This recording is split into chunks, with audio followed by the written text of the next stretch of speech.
കെട്ടിയിട്ട് അടിശലാമത്താക്കാൻ നോക്കുന്നു. അതിന് ഇടയ്ക്ക് വേണ്ടി ഇടങ്കോലിടാൻ പോകുന്ന ആരാപ്പാ ഇത് എന്ന്. ഇപ്പൊ നിങ്ങൾ വിചാരിക്കുക അവൻ പ്രേമിക്കുന്നത്, ഈ പ്രേമിക്കാത്ത ആരും ഇപ്പൊ പ്രേമിക്കാത്ത ഇപ്പൊ ആരും ഇപ്പൊ അങ്ങോട്ട് ലൈൻ അടിക്കാത്ത ഇപ്പൊ ആരും എല്ലാത്തിനും ലൈൻ ഉണ്ട്, എല്ലാരും ലൈൻ അടിക്കുക. അപ്പൊ അതുകൊണ്ട് ആരെങ്കിലും ഒരു കല്യാണം ആലോചിക്കാൻ വേണ്ടി വരുമ്പോൾ ഒരു 10 പെണ്ണുങ്ങളെ ഇവിടെ മോളെ കെട്ടിച്ചു കൊടുത്തില്ലേ, പോയില്ലേ, മുടങ്ങില്ല. ആ ചങ്ങാതി എന്താ ചെയ്യാ?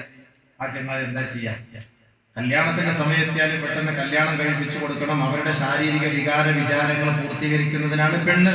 അതിനല്ലേ കല്യാണം കഴിക്കേണ്ടത്. അത് കല്യാണം കഴിക്കാതെ ഇവ ഹറാമുകളിലേക്ക് തെറ്റിലേക്ക് പോയാൽ അതിന്റെ മുഴുവൻ ഉത്തരവാദിത്തം ഈ കല്യാണം മുടക്കികൾ ഏറ്റെടുക്കേണ്ടി വരും. യാതൊരു സംശയമില്ല.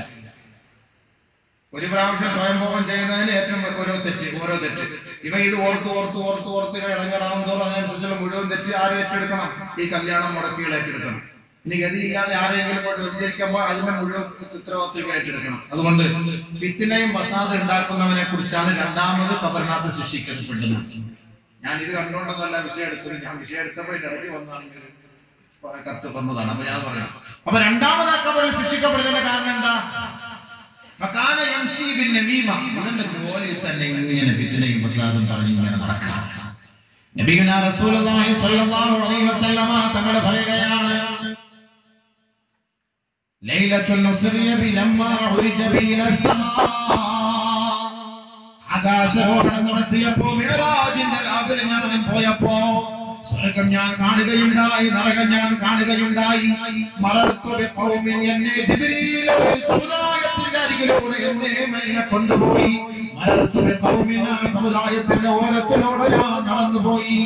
ലഹും അദ്ഫാറും മിൻ നുഹാസ്, അവരുടെ കൈകളിലേക്ക് ഞാനൊന്ന് നോക്കിയപ്പോ അവരുടെ കൈകളിൽ ചെമ്പുകളാലുള്ള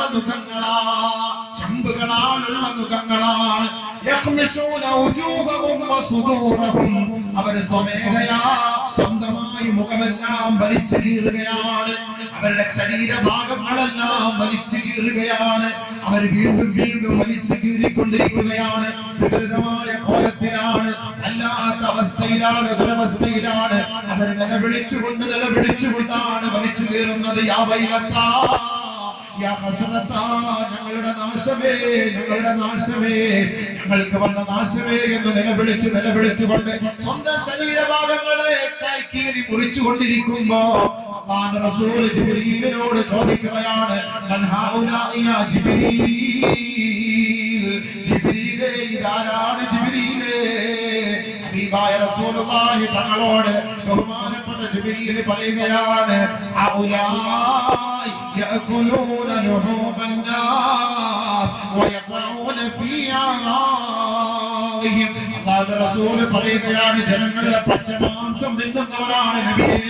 ദുനിയാവിൽ ആവശ്യമില്ലാതെ ഒരുപാട് സമയം കിട്ടുമ്പോ ഇതേപോലെ കല്യാണം മുടക്കാനും കച്ചവടം തെറ്റിക്കാനും നാട്ടുകാർ തമ്മിൽ ഫിത്നയും ഫസാദും ഉണ്ടാക്കാനും സന്തോഷത്തോടെ കഴിഞ്ഞുകൂടുന്ന സമുദായത്തെ തമ്മിലടിപ്പിക്കുന്നതിന് വേണ്ടി ഇടഞ്ഞ് പരിശ്രമിക്കുന്ന അഹങ്കാരികളാണ് നബിയേ. അവർക്കുള്ള ശിക്ഷയാണ് ഹബീബേ. നഗ്ന നേത്രം കൊണ്ട് കണ്ടതാണ്.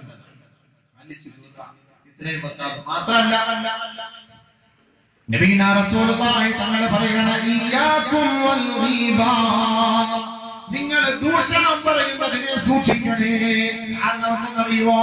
അല്ലാഹുവിന്റെ റസൂൽ വിശദീകരിക്കുന്നു, ഇന്നമൻ സനാ വശരിബാ ثم تاب الله عليه.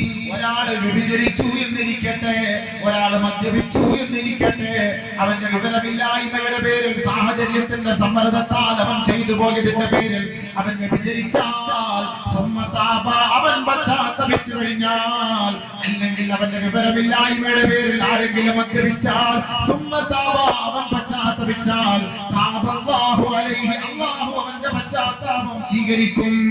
പക്ഷേ